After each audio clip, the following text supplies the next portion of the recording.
प्रहलाद पटेल जी, शिवराज सिंह चौहान जी, मोहन यादव जी, उमा भारती एक भी चुनाव में नहीं है। उमा भारती जी यही आई है, सिर्फ याद रखो। 12-12, 14-14 मंत्री, महाराज, कुंवर, महारानी,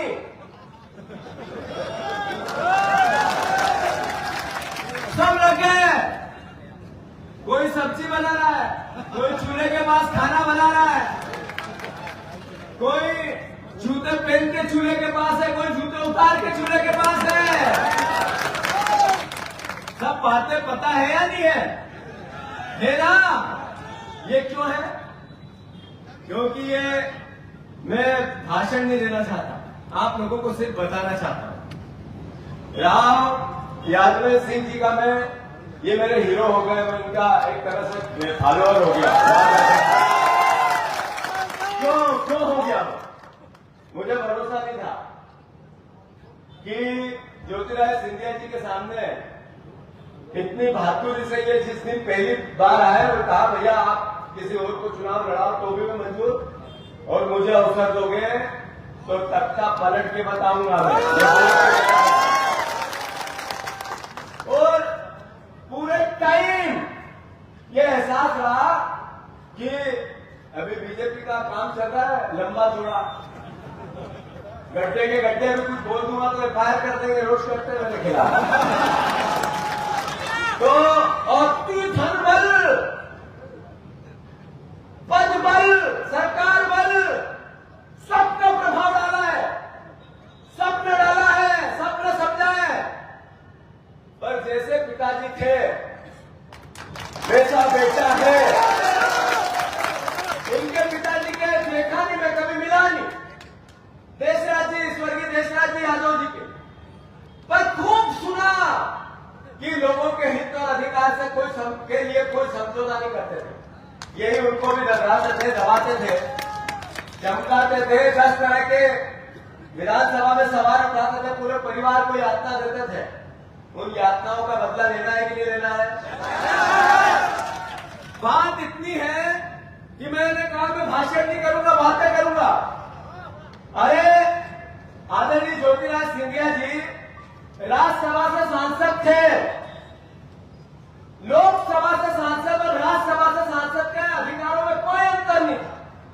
अभी 4 साल बचे हैं। क्या गलती सी की केपी यादव जी ने? बीजेपी के थे भले, पर क्या गलती थी? क्या गलती थी? अमित शाह जी कह गए मैं ध्यान रखूंगा, टिकट में तो ध्यान रखा नहीं और अब ध्यान रखेंगे। अरे आप ये बताओ कि जब आप लोकसभा राज्यसभा से मंत्री थे तो एक दूसरा अपने परिवार का लोकसभा से सांसद चला जाता, गरीब आदमी, स्थानीय आदमी। तो ज्योतिरादित्य सिंधिया छोटे होते क्या? छोटे होते क्या? बड़प्पन दिखता, बड़प्पन हो तो दिखे ना। अरे आप इतने साल से यह सांसद है, इसी बार डिफीट खाई थी आपने। आप लोग डिफीट के चक्कर में प्रदेश का भविष्य बिगाड़ दिया, सरकार गिरा दी। आपने कहा था मैं किसानों का कर्ज माफ लूंगा, इसलिए मैंने सरकार गिरा दी। मुझे कहा रोड पे आ जाओ तो मैं रोड पे आ गया। आपने कहा था अतिथि विद्वान और अतिथि शिक्षक के लिए रोड पे आऊंगा। क्या अतिथि शिक्षक हो गए, परमानेंट हो गए, अतिथि विद्वान हो गए? 70,000 अतिथि शिक्षक निकाल दिए सिंधिया जी। हलक से एक शब्द तो बोलो, इसी सरकार ने 4 दिन पहले। मैं जितने अतिथि शिक्षक, अतिथि विद्वान पूरे प्रदेश में है, अगर अपने अस्तित्व को बचाना है तो लग जाओ, कांग्रेस पार्टी को जिताओ। ये मील का पत्थर, ये जो अब की बार 29 बार, 19 भी नहीं हो रही है, 29 तो बहुत दूर की बात है, याद रखना। अरे सिंधिया जी, आप अगर इतने साल से यहाँ विकास, सिंधिया जी का एक मूल वचन, मेरी राजनीति विकास है, मैं विकास से कोई समझौता नहीं करता, और विकास से अलावा सिंधिया परिवार का कोई नाता नहीं है।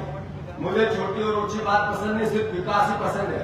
अच्छा कॉलेज होगा अशोकनगर में, अच्छा स्कूल होगा, अरे अच्छा हॉस्पिटल होगा, पूरे संसदीय क्षेत्र में एक भी उद्योग लगा, अशोकनगर से ट्रेन तो इंदौर जाती होगी, जाती थी, बंद होगी। अरे आपने कहा कि विकास से मेरा नाता है,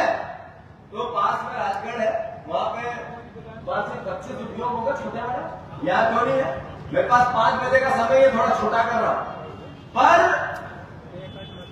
अभी 3 दिन पहले मैंने देखा एक वीडियो, एक